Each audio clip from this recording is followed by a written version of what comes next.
in speaking to them about contact, I'm not sure they're ready to see an alien in the window. Do you have other suggestions for the little ones? Depending upon their age, your children are already exposed to many representations of ETs and other kinds of beings in their programming on television and in movies. You can simply be creative and imaginative and choose representations that you deem to be, shall we say, cuter than average, so that children can relate to them and use those instead. Okay, and when contact is made, what reactions do you anticipate from us? Again, there will be a range of responses and reactions depending upon belief systems, willingness to be open or not to the idea that you are not alone, willingness to be open to the idea of the kind of changes that would have to occur within you as individuals and within all of you as a society. So again, there will be a range of reactions and responses, and this is what we anticipate will occur at first. And what qualities make us the best candidates for open contact?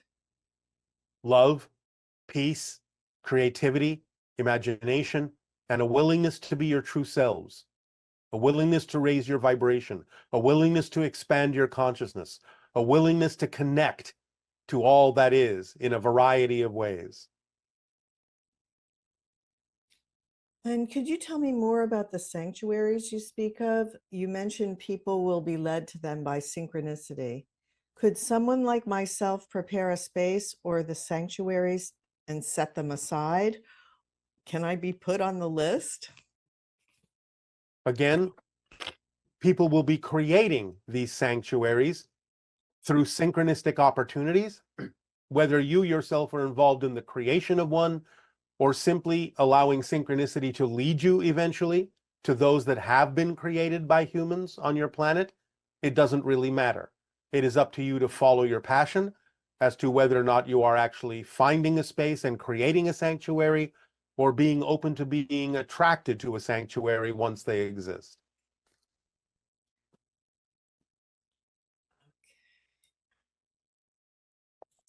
Um, is there only one non-physical source we call spirit or God? Or is there really many parts that make this an idea of one whole? I'd like to know if there is a God and what I have been chasing my whole life on earth. You are separating the idea into this or that instead of this and that. There is one and there is all, and the one and the all are the same thing in different forms. There is one that becomes the all, that is the all, is itself as the all, and there are the many things that together make up the one, but are each individually their own version, their own perspective of the one. Everything is made of God. There is nothing else to make anything from, and therefore God is everything. When people on your planet talk about the idea and the notion of God being omnipresent, you have to understand that it's not possible to be everywhere unless you're actually literally everything. Therefore, it is everything. It is every atom, every subatomic particle, every object, every molecule, everything. The space even in between the things that you think of as empty space, that is even made of God. There is nowhere where God, all that is, isn't. It is everything, it is everyone, it is everywhere, it is every when. All the things make it up, and it makes up all the things. After one becomes enlightened, is there any steps along one's path of spiritual development, or is this awakening the last step? Enlightenment never ends. There are always different levels to awareness and enlightenment and experiences of all that is. Even if someone imagines that they reach the so-called quote unquote highest level of becoming one with all that is, becoming one with source, there are still many versions of what it means to experience becoming one with source. So even becoming one with source is not the ending of enlightenment or awareness. It is infinite, goes on forever, never ends. There's always something else. Okay, and can you please give examples of the idea of the illusion of power versus the power of the illusion? I would like to understand this. Many people on your planet fall under the illusion of power in the sense of thinking that their physical minds need to control things. They think of themselves as powerful when they find themselves able to manipulate certain events into a certain order that allows them to feel satisfied with what it is they insist on seeking. But the idea is to understand that physical reality is a projection of consciousness. In that context, an illusion doesn't mean it's not valid. It doesn't mean the experience is not real. But understanding that you are already creating your reality based on your belief systems, based on what you define as true for you, is being able to utilize the power of the illusion to your benefit by going with the flow, by not being in resistance, by not attempting to force things into shape, but by understanding how to allow them to automatically fall into place using your own natural current, your own natural control built into you, rather than attempting to artificially control things through the physical mind, which it's not designed to do. It is only designed to give you an experience of physical reality, not to control it. The idea is that the control is already built in to the choices that you made to experience, the challenges that you chose to experience in this lifetime to grow as a soul.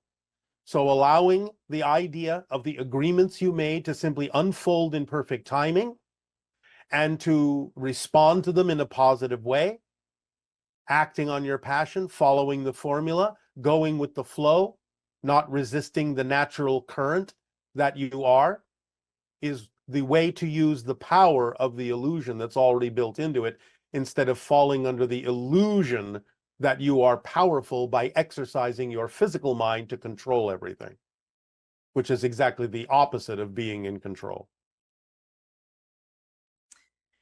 And if we all have unique experiences of life on Earth, do we all see the same objects and colors in the same non-biased way? Do you, Bashar, see our Earth and objects' colors the same way we do? Or do you see everything as energy or some other state? You may have a strong sense of agreement so that what you perceive in your reality is very, very similar to what someone else may be perceiving in their reality, and therefore have a common ground in a sense. Mhm. But the idea is that you do not perceive exactly, precisely the same thing as everyone else. You all have a unique perspective. We see things also very differently than you do. We see multidimensionally far more than you do at this point in your evolution. And therefore, we see energy patterns. We can recognize those energy patterns as a type of language that allows us to understand how to perceive you and other beings in a very different way, on many different levels, simultaneously, even into the idea of perceiving parallel reality aspects of your being that you are connecting to, other civilizational vibrations that you are connecting to, other dimensional expressions of your greater being and your oversoul. So yes, we see you as much bigger than you see yourselves in a variety of ways, and extending into a variety of dimensional realities. And when we use our imagination to interact with our hybrid children, what type of connection is actually happening? When this person is saying, when they play out the scenarios in their head, do they know that the hybrid children know they're doing this and come around? Can you explain this process a little more, because it's not tangible in their reality? The hybrid children are extremely telepathic, will often pick up on when you are thinking of them, will allow their imagination to vibrationally match the imaginary scenarios that you are picturing in your head. For those that are vibrationally compatible with the realities that benefit them, they will experience what you are imagining. For those that are not necessarily relevant to them, they will not necessarily experience those portions of your imagination. They may send back a representation of what it is that would be more likely represented by them, They can reverse the telepathy in that sense and allow you, especially in dream time, to have a more representative imagination scenario that is more in alignment with their vibration. So that can work in both directions.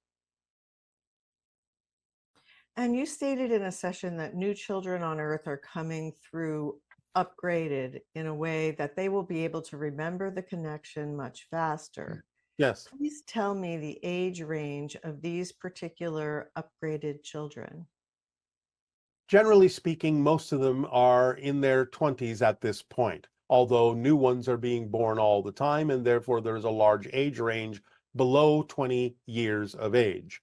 That doesn't mean that anyone over 20 isn't also hybridized in the new way, part of a new species. But the overall average age is somewhere in the 20s of those that have been hybridized to the point where they are a relatively new species. That doesn't mean that they're all in alignment. It simply means they all have different capacities than you used to have as a species. It still depends on what they choose to do with it. It still depends upon the themes that they chose to explore as to what they are capable of recognizing within themselves, but they do have a slight advantage of being capable of remembering more of who they are as a spirit connected to source. How they interpret it will be based on the themes they chose to explore. And could you clarify how it is that the Sasani are one of the products of the hybridization agenda, but their physical future selves seem to also be participating in it, such as yourself? I am curious if the version of the hybridization agenda that you perceive as the origin of your society is the same as the one that you're participating in. For example, you perceive your physical self as being physically involved in the creation of your own society. Are there versions of it that were created without the involvement of physical future selves? In a similar fashion, does Willa perceive that Darryl has channeled her in the past of her timeline, which will mean the information of the 5 levels of mastery was being used on Earth before they even invented it? You are confused by the science fiction convention of future and past and time travel. The idea is to understand us not so much literally as future selves, but as parallel reality interpretations, parallel reality counterparts that all exist simultaneously with your reality. So yes, we are involved, but literally speaking, we are not coming from what you would consider to be your future in a linear sense. We coexist with you right now. So the idea is to drop the notion that we're in your future, because that's not how it works. The idea of the utilization of the term future selves is simply an application to represent that we are very much more advanced than you, which you usually chalk up to the idea of a future evolutionary being. But we exist right now. So the idea is we coexist with you and are participating with you. We are not coming from the literal future in the science fiction sense. And also, the idea that the third entity is created when Darryl channels you or Yes, channels Bashar. And does that being have its own individuated soul? of a type, yes. We will not go into detail on this at this time because it can get a little complex, but of a type, yes. Okay, and could you clarify the differences between the grays that you're referring to and the zeta reticuli? I'm As we have confused. mentioned from time to time, there are many factions of grays. And the reason for this primarily is that when we talked about the idea of grays coming from a parallel version of Earth and other parallel realities, you must understand that there are a multitude of grays from different parallel realities that come through to different versions of Earth. So you have a mix of grays, in a sense, that come from different origin points, all interacting to some degree in what you consider to be your reality. So the grays that are connected to zeta reticuli are not exactly the same grays that are involved primarily in our creation, in the idea of the hybridization agenda. So it gets a little bit confusing because some can cross over from one agenda to another from time to time. But there are many factions of grays that come from many different parallel realities, all coexisting simultaneously in what you consider to be your timeline. Okay, and is it accurate to say that extrasolar intelligent beings cannot develop the technology to reach Earth unless they have transcended aggressive world domination agendas and other fear based and greed based motivations? Does this imply that regardless of the circumstances on Earth, when they arrive, these beings will be altruistic ETs? For the most part, yes. And again, remember that those that are engaged with you will set up a vibration that would make it less likely that anything that is vibrationally incompatible with your best interests would simply not find you. You would be invisible to them because of the vibrational state of those engaged with you that are operating on a much higher frequency. Okay, and could you please explain the game Hexes written about in the book Shards of the Shattered Mirror by Yeah, Darryl? there is a playing field made of different hexes. You might call them electronically activated. And the idea is that the players standing on hexes have to, in some way, psychically or telepathically or synchronistically determine the pattern of the changes in the colors of the hexes that change from phase to phase, from moment to moment, so that when you move from one hex to another, you instinctively land on a color that moves you forward and benefits you, as opposed to eliminating you from the game. So, for example, if you move from one hex to another while all the hexes are shifting and changing in color, when the hexes stop changing, stop shifting, and solidify into a particular color that was different than what they were before, or similar to what they were before, whatever color it is that you have now stood on, whatever color happens to be in the hex you have decided to go to, determines your status in the game. So if you perhaps, for example, move to a hex that winds up solidifying into a gold hex, you may have won the game. If you stand on a hex that happens to solidify into a black hex, you may be eliminated from the game. Other colors may represent different status points in the game. Very interesting. Yes, Um, are those who are attracted to your teachings a participant in the hybridization agenda? they don't all have to be, but about 90% or above usually are. Okay. And it seems as more of our consciousness expands, more is revealed. Does this mean that as a collective consciousness, if we match your frequency, we will be able to see you in physical form, or will we continue seeing only via our third eye? You will ultimately see us in physical form if your vibrational rate comes closer to matching our frequency. In some sense, that is really what contact is all about. Because as we have said, those operating on a higher frequency have the qualities of spirit. And when exposed to those frequencies, your physical body may react to them as if you are dying. And that is where the fear comes from. But the idea is that as you raise your frequency and create less differentiation between physical and non-physical reality, you become more vibrationally compatible with our natural state and can allow your senses to begin to perceive us more solidly, more corporeally, more physically.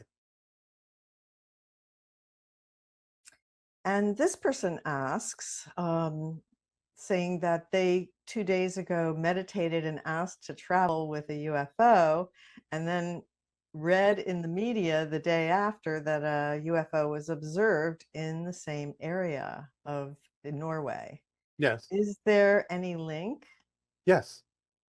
That was the UFO that that person visited. Whether they remember fully or not is not the point. but they were given an opportunity to understand through the media story that what they had asked for had actually occurred. In time, they may remember, the memories may unfold.